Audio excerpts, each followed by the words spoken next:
Itoophiyaan fiigichaan namni bira kutu hin jiru. Har'a faranjiin akkamitti bira kutte? Boos Itoophiyaan miilaan fiiguu malee sammuun fiiguun beektu bare. Biroo Itoophiyaan maaliin beekamti ree addunyaarraa? Maqaa tujjaaraa baafachuun addunyaarraa beekamti. Eenyu fa'aa baafachuun? Miliyoon haftaamuu fa'aa baafachuuni maali gaatee yoo baafachuu deemta?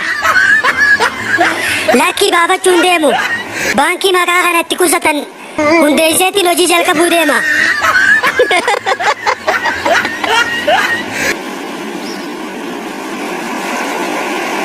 Itoophiyaan kubbaa miilaa taphachuun beektu.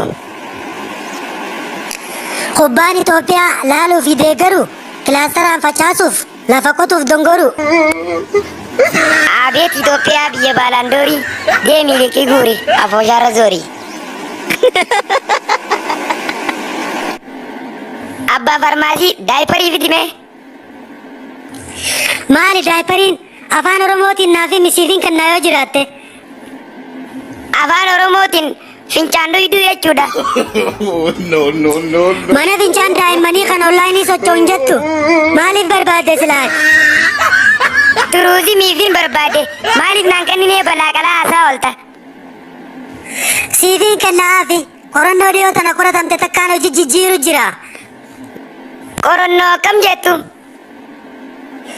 Qorannoo daa'imman yooniif